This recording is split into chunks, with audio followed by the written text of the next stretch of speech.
Welcome to the Farmish Kind of Life podcast, where we talk about homesteading stuff and life stuff and everything in between. Join me, Amy Dingman, as we explore big questions on a little farm.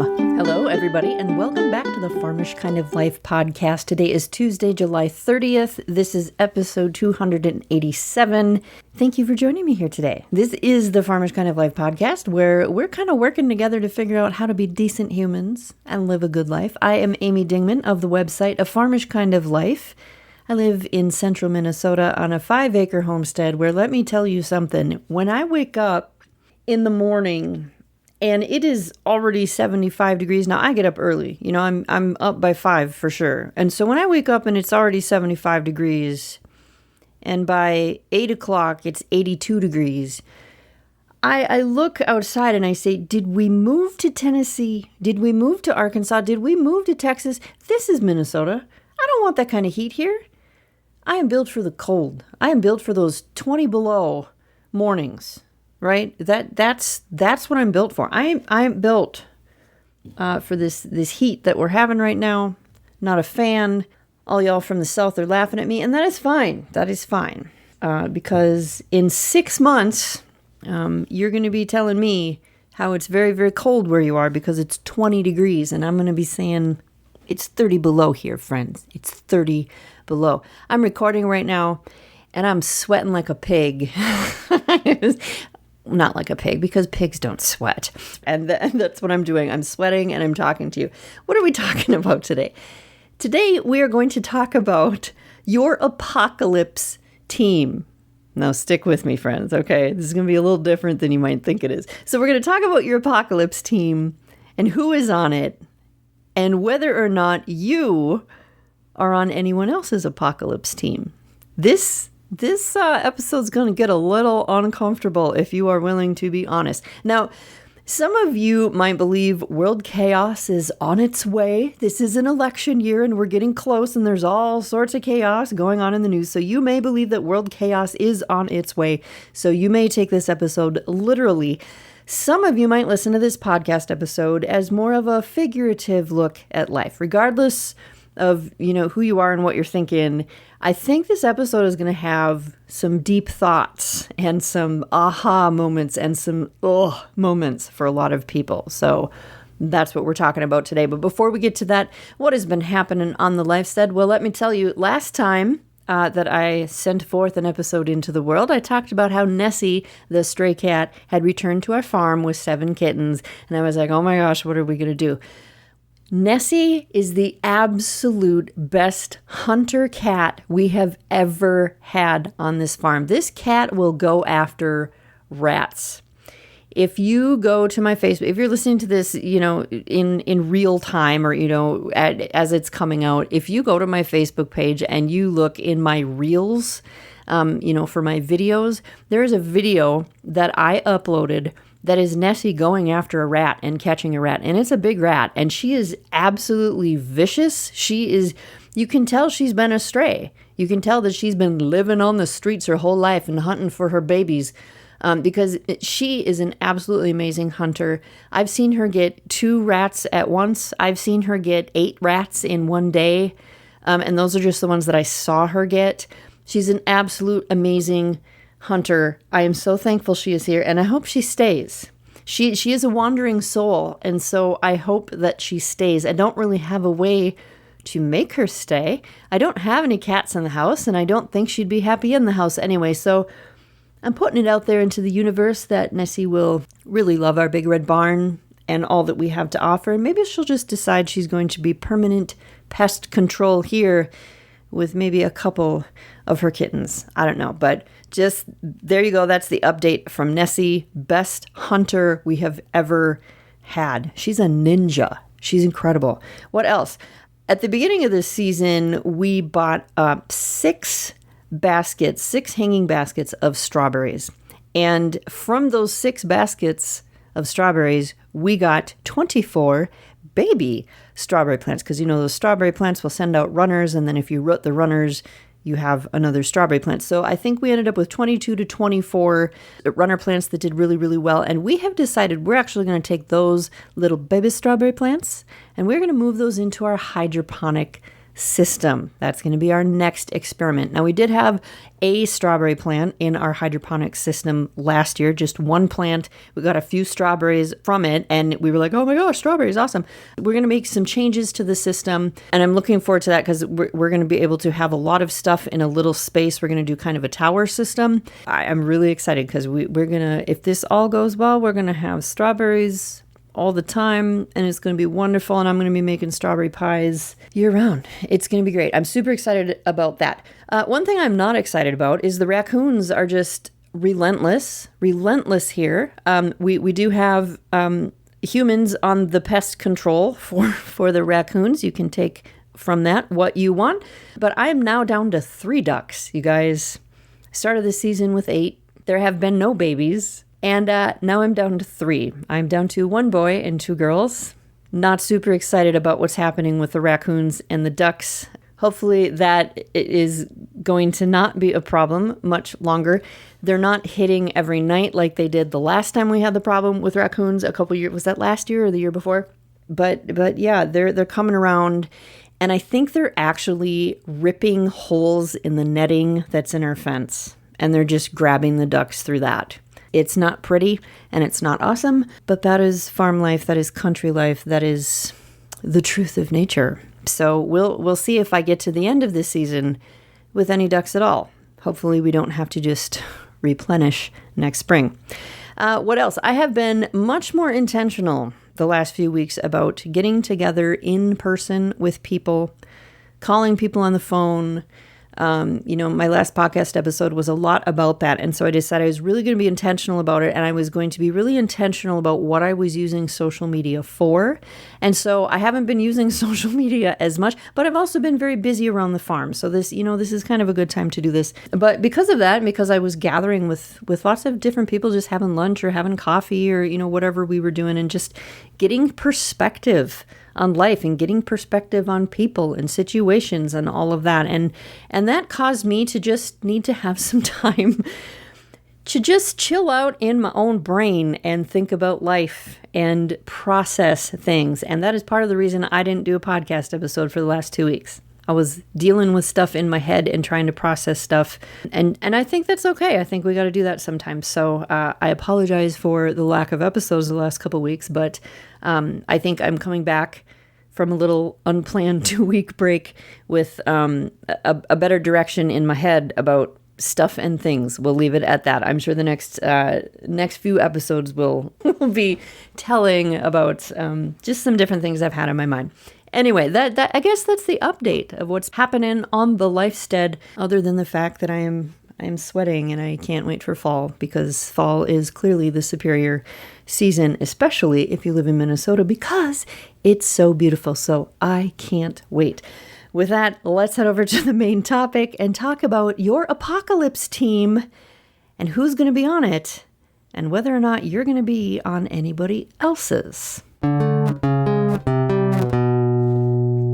I was sitting with someone having coffee the other morning and we got to talking about apocalypse teams. And what I mean by apocalypse teams is if the world is going to end, quote unquote end, or the ish is going to hit the fan, or world chaos is going to consume us all and we need to be in a long-term survival situation, who are the people you want to be on your team for that task, for that thing you're going to go through, for that journey? Who are the people that are going to be on your team?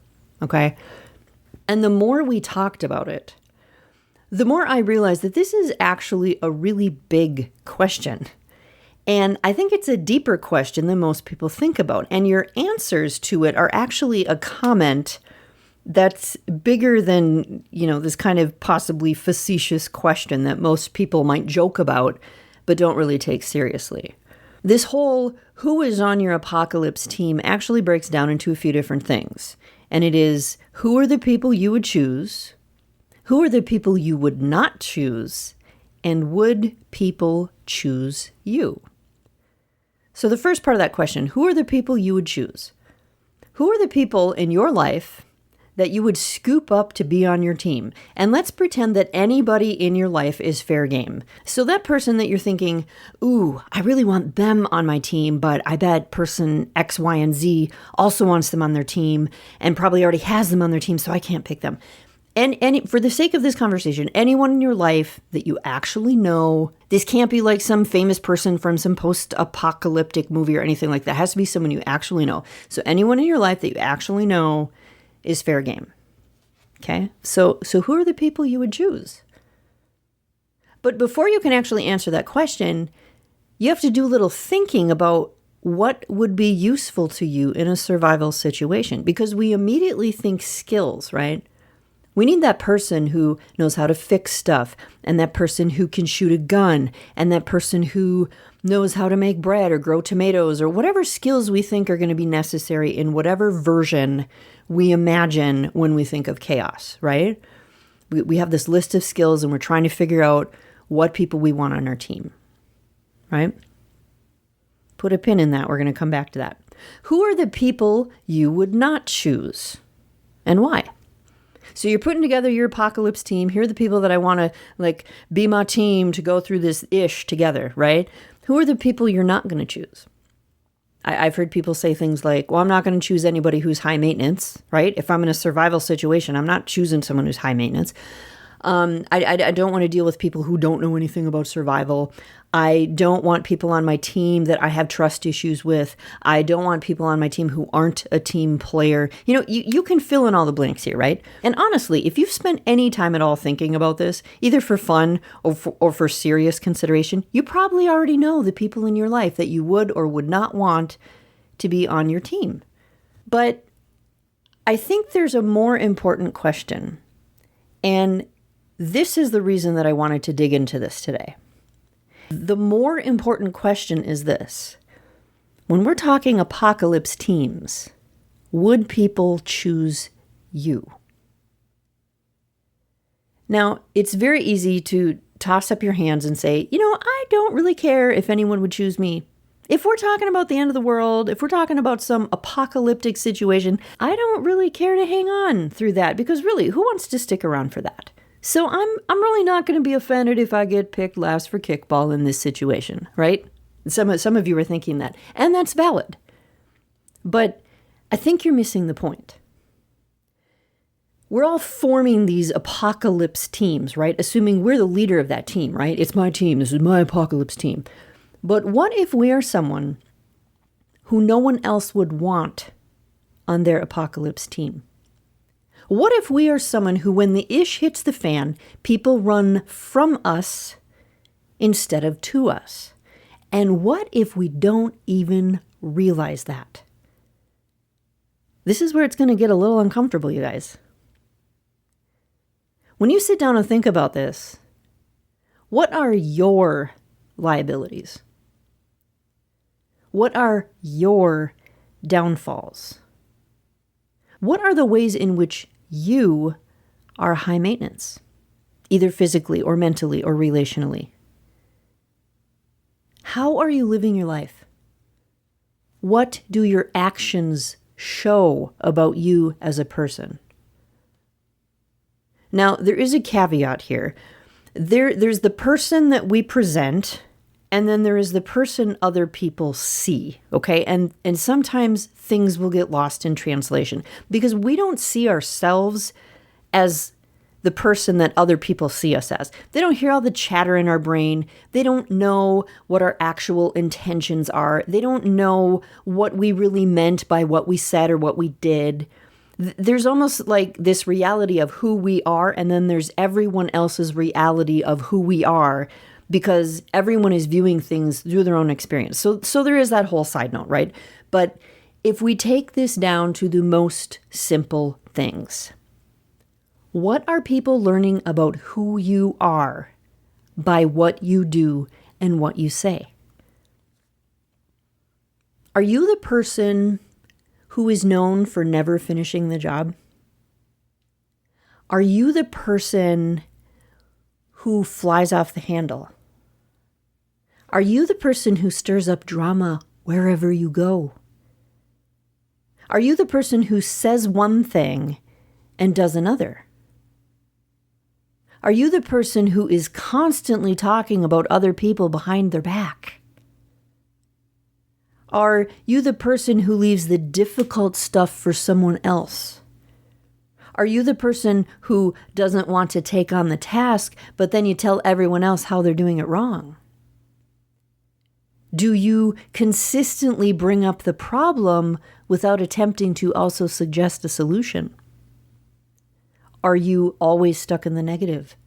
Do you let everyone and their brother and their sister push buttons about every little thing? Do you turn into a complete jerk when things don't go your way? Or when you're stressed out or nervous or scared or angry? And are any of those things helpful in a, oh my God, it's hit the fan and now we got to survive? In that kind of situation, are any of those things helpful in that kind of situation? You're saying no. And if they're not, how is it helpful now? And if it's not helpful now, why are you doing it now? I guess the question and the point I'm trying to get to is that it doesn't matter if we're heading towards world annihilation or it's just another wonderful sparkly day in unicorn land. The way you live matters. The way you treat people matters. What you do with your time matters. How you act when you feel like life is against you matters. When we think about things are going to get tough, we often have skills in our head, right? That's what we immediately go to. Like, who do we know who's really good at saving money? Who do we know who's really good at like stretching a buck? And do we have enough water stored? And who can we call that would be able to, we have all these things. When we're thinking about putting together our apocalypse teams, we're thinking, who has the most guns and who's the best shot? And who knows how to identify plants that will kill you if you try to eat them? And who knows first aid? And who knows, like it's all stuff like that, right? And don't get me wrong, skills are important. Skills are super important. But I can learn skills from a book. What's a lot harder to learn, especially in times of stress, is how to be a person, regardless of skills or knowledge, that is someone other people are going to want to deal with day in and day out.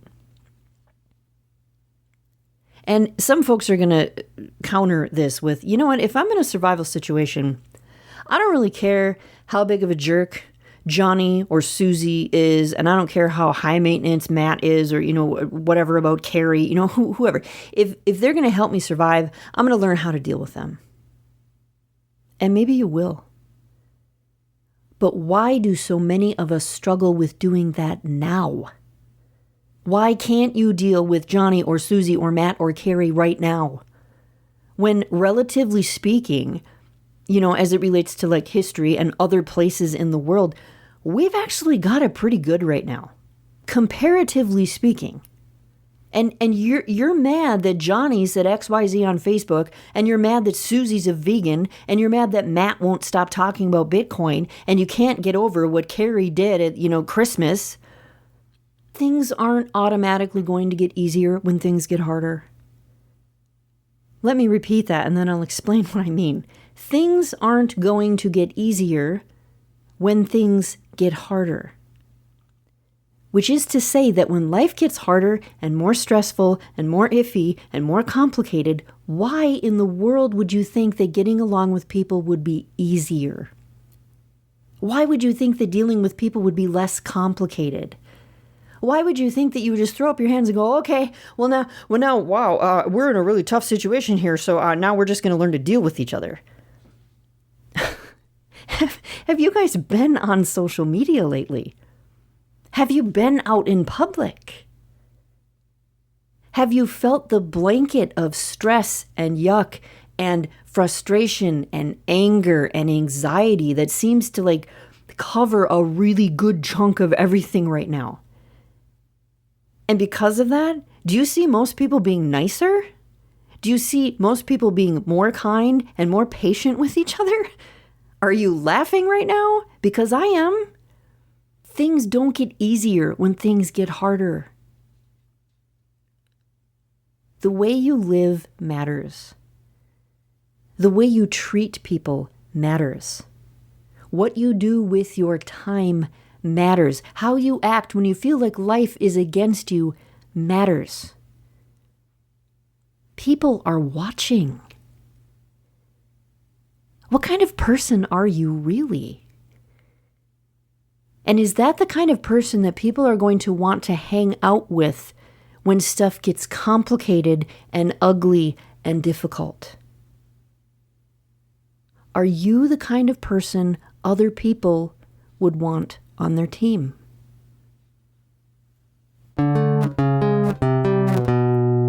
Big topic today, you guys. Lots of stuff to think about. I hope this gives you something to think about. I hope you'll have a conversation with yourself or with other people about this, and just pay attention to how you're living your life. Because if you can't deal with people right now, it's going to be a lot harder when things get crazy. Thank you so much for hanging out with me today. If you've got any questions or comments about this episode, feel free to leave a comment wherever you are listening to this. Otherwise, you can drop me a line on Facebook or in my Telegram and Discord groups. You will find links for that in the show notes, or you can send me an email at amy@afarmishkindoflife.com. Thank you so much for coming back and giving me 20 minutes of your week. I hope you have an awesome rest of your week, and I will talk to you again soon. Hope you enjoyed the show today. To continue the conversation, visit our website at afarmishkindoflife.com, find A Farmish Kind of Life on social media, or drop me an email at amy@afarmishkindoflife.com. Peace, love, and bacon, y'all. Stay farmish.